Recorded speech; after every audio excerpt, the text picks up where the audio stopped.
Hey, this is Brian Lowe with the Outdoor Sportsman Group here at the Fly Fishing Show in Denver, Colorado. This show kicks off a series of shows throughout the country. And joining me is Ben, the director of the Fly Fishing Show. And who doesn't know Dave Whitlock in the fly fishing community? Guys, great to have you. Great to see you, brother. Thank you. Tell us a little bit about the Denver show here, the next couple days, what you expect, some of your featured events, tires, and then kind of just, we'll go into see all about the show itself. Well, we don't have anyone more featured than Dave Whitlock, of course, but we started today. Today's the first day of the Denver Fly Fishing Show. It's the second largest in the world. Only our Edison show is larger, and it's getting ever and ever closer. We have 3 days, Friday, Saturday, Sunday here, and feature things like fly tying. Dave's also doing some casting. We've got a number of other people doing casting. We've got more than, I believe, 17 different seminars going on every hour. So there's not even a possible way that you can see everything here at the show, let alone all the vendors, manufacturers, other demonstrations that are continuously going on. Dave, interesting guy reading your history. Yeah. You were a chemist. Yeah. And so tell me how you got into fly tying and fly fishing. Well, I wanted to be an artist and a writer when I was started to go to college. My folks said I didn't have any talent doing that. And I wasted a good education on something like that. So I got degrees in chemistry and physics and biology. Wow. And I worked in petroleum production research till I was 35. Okay. When I was 35, I became Dave Whitlock and left research and started doing a professional fly fishing career. Fantastic. I've seen your prints. I know you have a website that you offer lessons and prints. What is that website? It's at www.davewhitlock.com. All right. Of course, we've all grown up or just seen Dave's illustrations in Fly Fisherman magazine, articles, always great. Smallmouth, I know that was real big with you growing up. One thing with this live, we actually have a giveaway. Last year we gave away standard boot.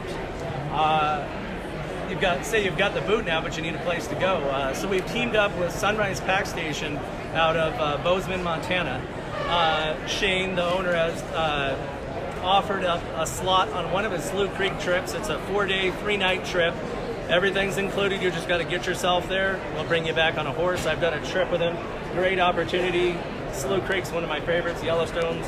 I've grown up going to Yellowstone all the time. Great place. Make sure you got a text to win though. Text 31996. You've got to text the word FLYFISH, all one word. Again, to the number 31996. Text the word FLYFISH, and you'll be entered into that drawing for that amazing trip. After Denver, where does the Fly Fishing Show go after that? We have next weekend off, and then we go to Marlborough, Massachusetts in the Boston area. And then the next week we're in Edison, New Jersey, the largest show. Then after that we go down to Atlanta. Southeast. Yep. And then we head up to the Pacific Northwest to Linwood, Washington, which is the Seattle area, down to Pleasanton, California, the Bay Area. And then we finish up our season back in Pennsylvania and Lancaster, Wow, what PA. a program. Yeah, kind of. Wow. Yeah, it's Little it's jet a lot of lag. time on the road. Well, Dave, I asked this question to Ben last year. Out of all the places you've ever fished, what's your favorite? Well, my favorite exotic place is New Zealand All right. because I've been coming on real far all my life. I may not go to heaven, but when I'm in New Zealand, I'm in paradise. Nice. That But one's I'd on my like to- bucket list. I'd love to fish the Ozarks and, out in the Rocky Mountain West. They're all great. Sure. When you're on the water, it's just perfect. Whatever. true. My answer to that question is the next place I get to fish. Yeah, I remember that from last time. Yellowstone's probably one of my favorites. New Zealand's on my list. I grew up doing a lot of like Catalina Island and some offshore fly fishing as well. So a lot of good times down there. But the Rocky Mountains are my home now for the last about 20 years. You know, a lot of people like brown trout real well. Oh yeah, New Zealand. And my take on brown trout is that every time a really big, wonderful brown trout dies, it goes to New Zealand. It's been paradise. They've got a lot of them there. Yeah. Well, all right. What we're going to do next, we're going to do a tie feature. Dave's going to tie us up. What are you going to tie for us, I'm Dave? going to tie the first red fox squirrel net. All right. Primarily for bottom feeding fish like smallmouth and carp and bonefish. Awesome. Well, let's let Dave get set up over there. And I want to remind you guys again, text 31996. That's the number, 31996. The word FLYFISH, all one word. Don't let autocorrect turn it into two. It's got to be one word, FLYFISH, to get into the contest for that Yellowstone backcountry pack trip. Ben, tell me about yourself. Tell me about what these shows mean to you, and I know it's a family tradition. Just give us a little more information about the show and what it means for you to pass along your love of fly fishing in the outdoors. That's the most important part, really. I get asked by a lot of people, how's the show going, or what do you think? And my very first thing I say is, how's it going for you? Because if it's going good for you, it's going good for me, because I do want people to enjoy the sport. I do want them to enjoy the show. I want them to have a successful business in the fly fishing industry if they're one of our exhibitors, and that's what's most important to me. Of course, it's a business, and we want to succeed as well. But if people are having fun, that's the best part of it. But it started originally. My dad and his partner started the fly fishing show about 30 years ago now. There were some precursors to the actual fly fishing show, and then it developed into the fly fishing show, and I've been around it my whole life and running the shows now for 5 years, and the fly fishing has done a lot for my life, and a lot of these guys have been mentors, so I really enjoy being around them, and it's exciting when the show season starts. It's kind of like making the connection between the first generation of well-known fly fishermen to the young crowd now. Sure. Kind of our age guys, kind of the bridge. Yeah, no, I mean, that's part of my job, is to find people that can do good presentations and share the information to everybody, whether you're a seasoned veteran or a new beginner, and no matter what the age or background is, I want to have something for everybody at the shows, and I work hard to make sure there is. Sweet. Well, let's see Dave tie this bug over here.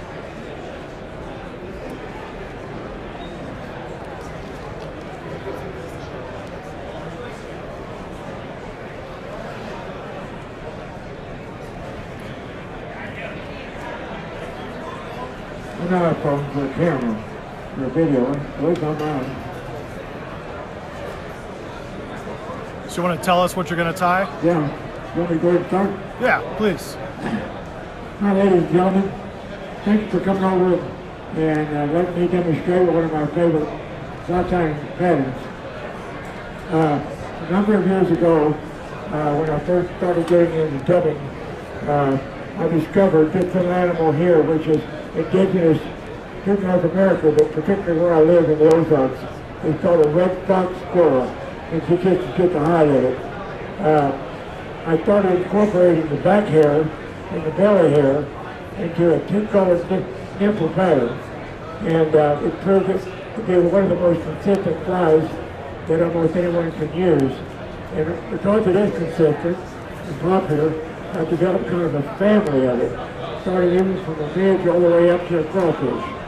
And this afternoon I'm going to tie a version of it that's good for almost any bottom feeding fish, or any fish that wants to feed on the bottom, like a carp, or a smallmouth bass, or a bonefish.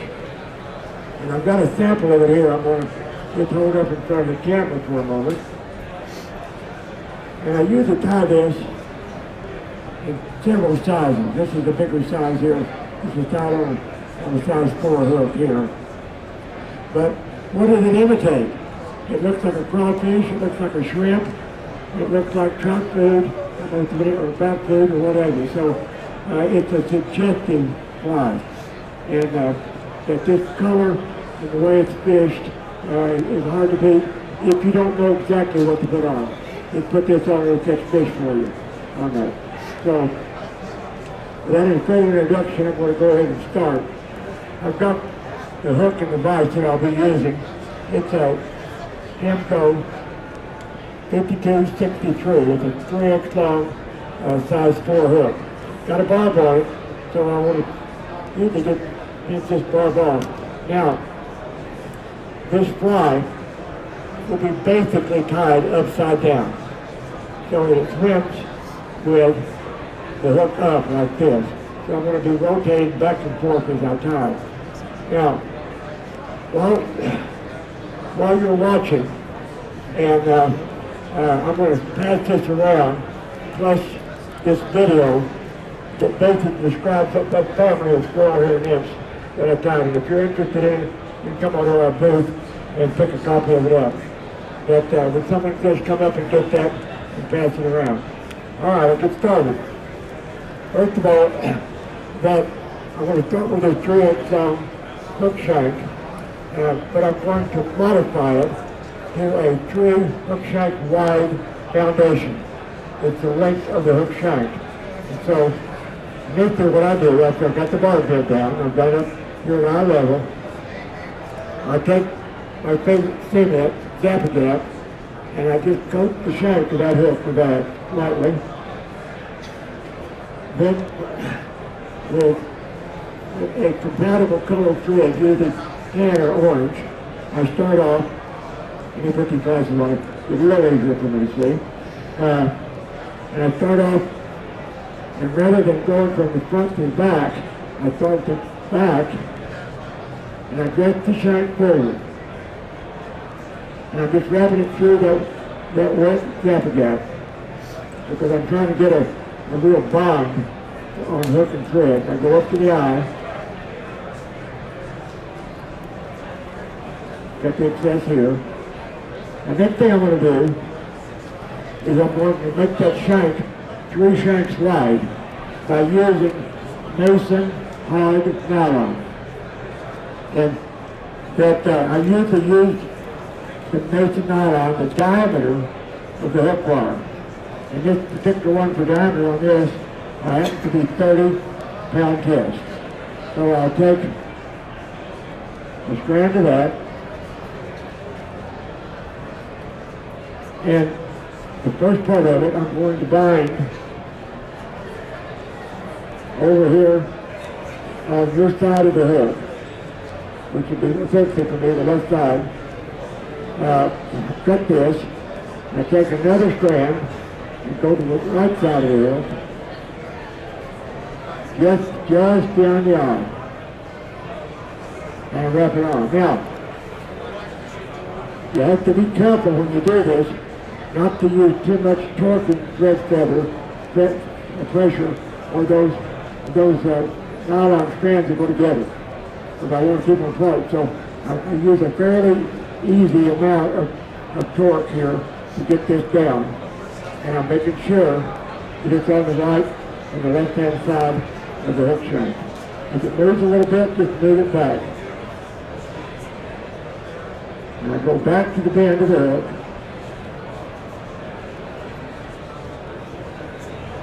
and then I cut off the excesses just about mid-bend, like that. Now, if you look at this, you see it's much wider. Now, if you will do this with a lot of your complex flies, you cannot believe how much easier it makes tying that fly. Plus, the fly is about three times more stable on your hook than if you just use a standard round hook shank. Because you tie them with a wide, flat hook shank. And the materials go on so much easier, and the fly functions so much better. And I normally will tie up 15 or 20 or 30 of these foundations when I'm trying to particularly design a fly.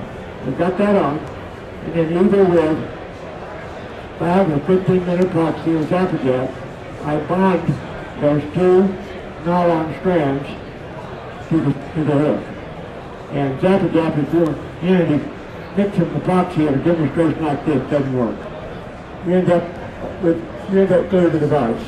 But this works real good. So I've got that on there like that. Now, the next thing is, the rating of this fly is either a set of lead eyes, but better yet, a set of brass eyes. And so I'm going to brim up to the fly here. Keep in mind, this is the bottom of the fly, this is the top of the fly. And I put on the bottom of the hook shank a set of brass metal chain, big chain eyes. like that. And if you'll notice your sample there, you'll see those on there.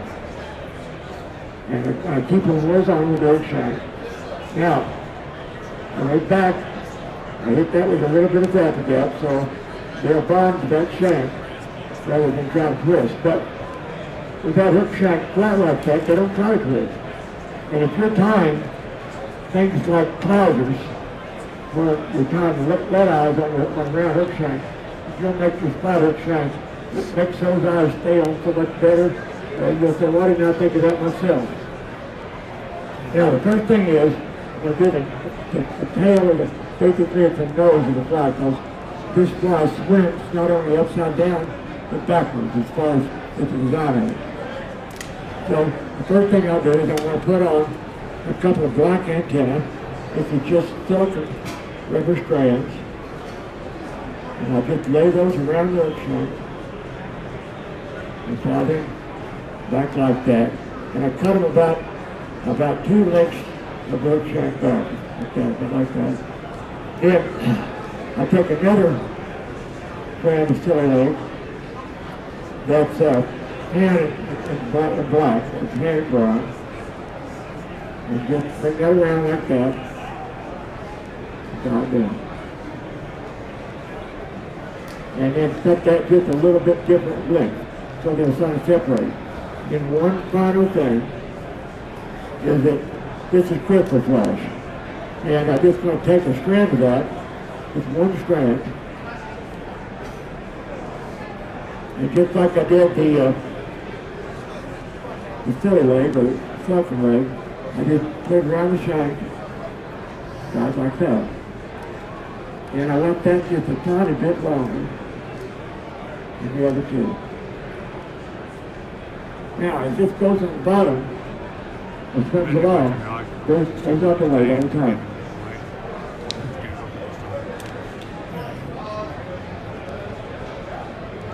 You may have noticed I have a very deep, sexy voice this time instead of a Dave Whitlock's voice. A year and a half ago, I had my larynx traumatized with the surgical procedures, and I went 6 months without a voice. At least I have a voice now, but it's not much of a singing voice. Anyway, that's why I have to go horses. Okay, so I've got that finished. The next thing I want to do is put the nose of the fly on. We'll just call it a crayfish. It could be a snapping shrimp, a number of things.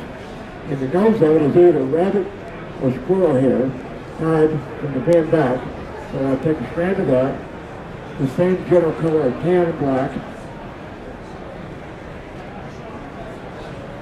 and I put nice little stamp, and this should be about a third as long as the hook shank. It could be a little longer or shorter, but about 1/3 of the hook shank length, like that. And just, I'm going to show you something. 2 wraps of that with that hook shank, set that here. This is what I'm trying to tell you earlier. If you tie with flat hook shanks rather than round ones, it will set you free on setting materials on and putting around where they want. It changes the game. Some people say it's kind of a pain in the butt to do it, but once you do it, it's free sailing all the way because it's a lot easier and faster to tie. So there's enough kind of the nose of the fly. The next thing is the body and the head of this fly are made out of the back hair and the belly hair of the first filament. And these are made up by trimming it off and mixing it with a similar color of Anton bedding.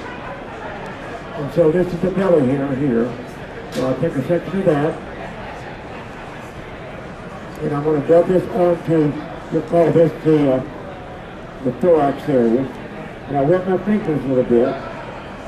And this is kind of an orthodox way of dubbing. And I go to great pains on the DVD to show you and teach you how to do that. Because once you do this, kind of like the flat body, you'll say, man, I love that. So I just wet my fingers and roll a little bit of dubbing right around the thread. You see how they slide up and down on there? And then I grasp the dubbing with my thumb and index finger and a hold. And I begin to wrap. And every time I wrap, that twist the dubbing one time around the thread. And watch with no more spinning, I strap, and that it spins itself around the hook shot. So there's the very end, and I'm just going to come up.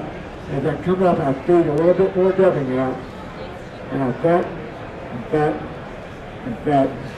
Now, when I'm through, I just start pulling the dubbing away and wrap. And so there's a beautiful, softly dubbed tapered body that is so easy to do. Now, the next thing is that I'm going to start in on the doctor part of the head. Before I do, I take a strand of the silly leg and tie it to either side of the second silly leg, back to the inner side of the hook, like that. You see? And you trim them down later, but make them about an inch long, an inch and a half long. Like that. Now, periodically, I like to take a little bit of Zap-A-Gap and run about an inch of the thread, and then just bond that down. That takes the place of a half inch, but a half inch won't bond a lot of material, but this will. So I'm just, with a little bit of Zap-A-Gap, that way you can make an incredibly strong fly so easily. Got that on. The next thing is that I take the back hair of the red flush squirrel now. It's been blended with a similar color of Anglar. Now, you can already buy these two double blunt blends. It's a Wapsi product. It's called Red Fox Squirrel Nymph 1 and 2. This is 1, this is 2. And I just rub this on the same way, with my fingers. No wax, you don't need any wax at all. You just roll that around. See how they slide up and down on you. And I just start turning. And I build that up a little bit, like that, a little thicker than the abdomen, like that. Stop for a second, and go back a little bit more on here. I've got up to behind the eyes, like that. You see that's a bit bigger and fuzzier. Now, take one of these strands, about 2.5 inches long, lay it on the right or the left-hand side of the hook. I'll put it on your side next.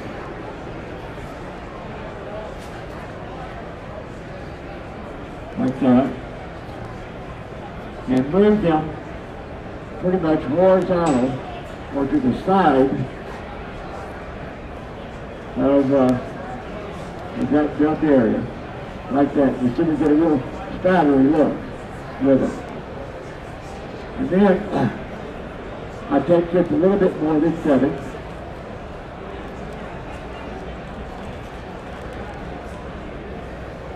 Just to kind of fill in that little bit of a compressed area there.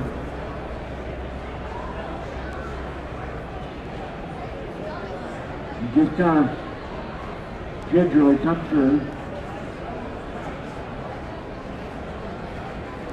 Now, I'm going to look at it and see if I got everything where it's supposed to be. I did. Now I'm going to bring the thread up in front of the big chain eyes. And I'm going to dab back and forth through the big chain eye. Now turn it over like that again, back now. And just put that in.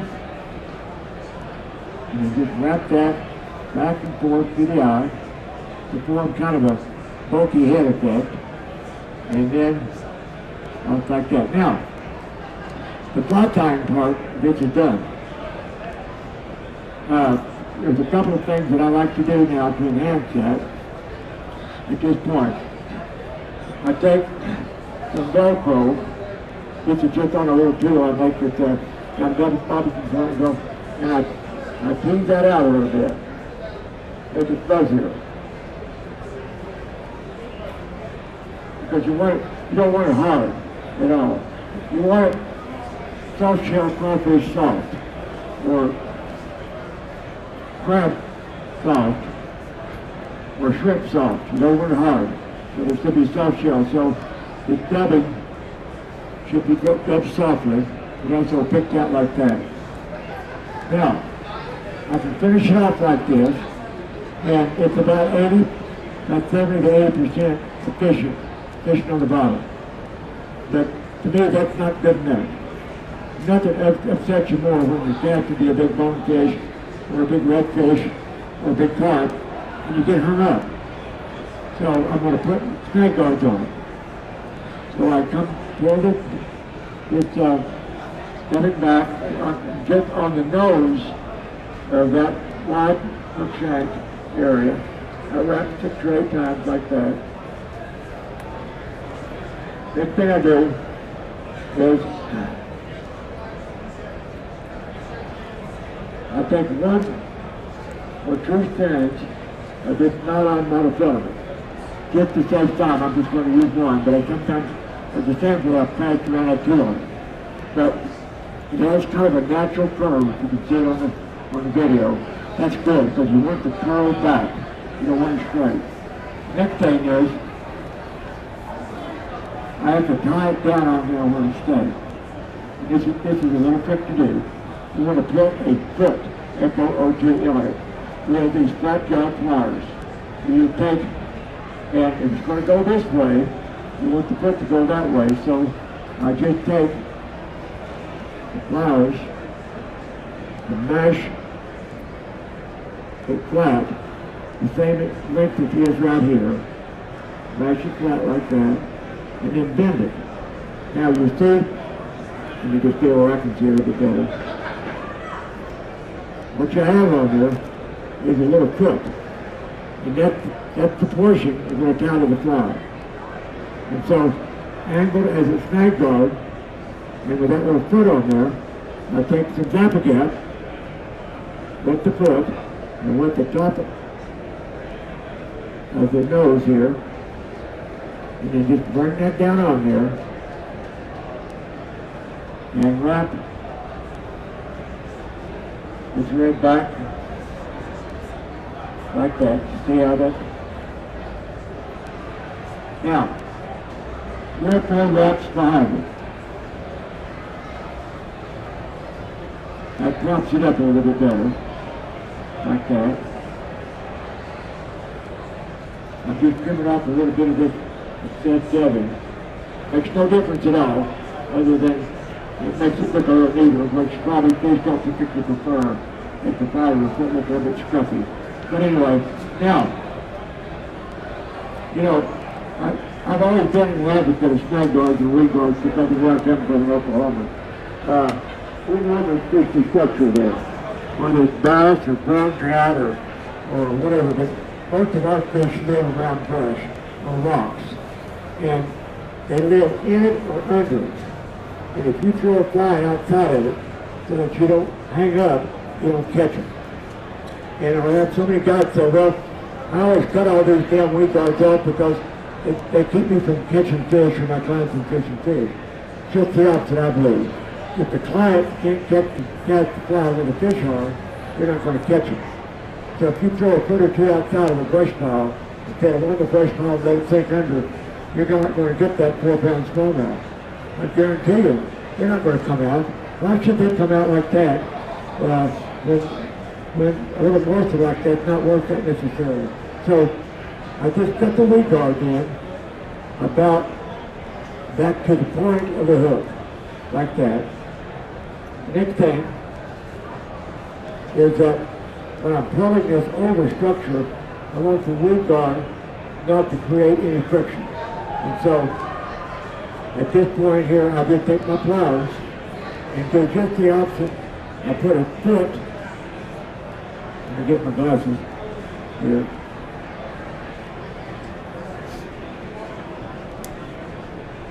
I'm just mashing this fly. The indirect lining up here is really difficult, so bear with me for a second.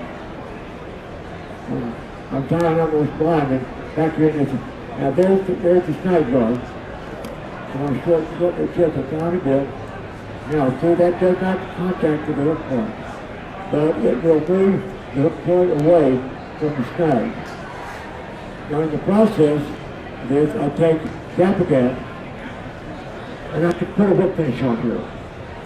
Now there's nothing against hook finishes, but I like to keep things really simple. So I just take Gap and I wet about 2 or 3 inches of the thread with Gap. And I start at the nose of the eye hook and wrap back. And then behind the weed guard and cut. And there's my Whitlock Gap finish. And if you get the foot, you'll get the use of that, you'll love it. It's just so cool. Basically, anywhere you have a problem making a hook finish, you just Gap finish will set you free. So the tip is good. But I've actually had people say, you know, Whitlock, that's sacrilegious. But to me, it's not sacrilegious. It's an Oklahoma's way of doing things the easy way. Now, so I just cut this other set of legs like that. Now, understand that the way this fly is made is soft,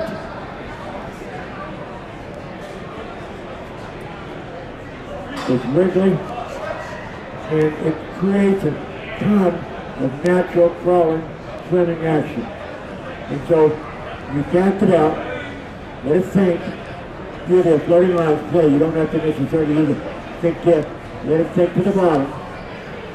And just like most of you understand dead fishing and spoon fishing, just crawl it along the bottom, hop it a little bit, but let it sit there. And then just come right up, nose down and take it. And I don't think there's a species of game fish that I haven't caught on this thing. Channel catfish, drum, striped bass, crappie, all kinds of sizes and shapes of trout. But it's pleasant for smallmouth bass and big old carp and bonefish. Well, that's my demonstration. I hope you all liked it. Thank you so much. I'll put this up here, and while I'm cleaning up, if there's any questions, I'll be glad to answer them.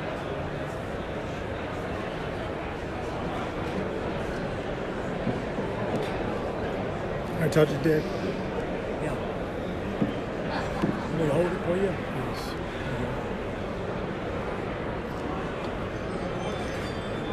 Hang on, give it a second and get a little bit better.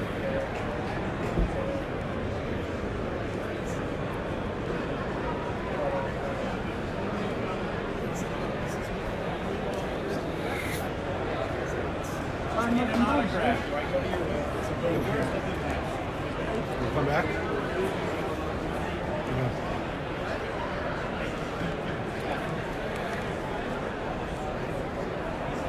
Well, there you have it. Dave Whitlock showing us that red fox squirrel. Great fly, like he said, drag along the bottom, pop it along down there. Bottom feeders, catfish, he said he's cutting on that thing. Looks like a great carp fly or a bass fly for me. Just wanted to remind viewers one more time, you want to text the word FLYFISH, all one word, FLYFISH, to 31996. Again, that's the word FLYFISH, one word, 31996 to get into that drawing. We're going to have the drawing open through these shows, and again, it's a pack trip, one slot on the Salute Creek pack trip with Sunrise Pack Station. Again, it's an unbelievable adventure. Get in the backcountry with a small group of people and some people that really know what they're doing back there. Ben, please remind us again your next stop and kind of what we're looking forward to for the next couple of months, your schedule here. 2 weeks from now, we're in Marlborough, Massachusetts. Then we go to New Jersey, Atlanta, Linwood, Washington, Pleasanton, California, and Lancaster, Pennsylvania, wrapping up the first week of March. So my schedule's pretty busy for the shows the next couple of months. Pretty much living on the road and at these events, so hopefully we'll see you guys there.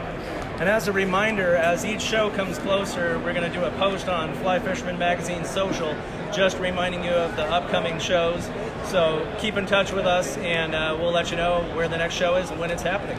want to thank you for your time, Ben. Thanks, Brian. I might remind you that every show has something different, and we've got Regional a lot kind of of thing. people. In fact, one of our regular customers here that was just watching Dave, I see him every year at this show and the Marlboro show because he comes cool. out here to visit his mom and attend this show. So he likes to see two different things. He gets to see a Rocky Mountain version and the East Coast version, so you get to see different stuff. A little different flavor. You know, if you can make a different one while you're traveling or visit family, it's great to see something different.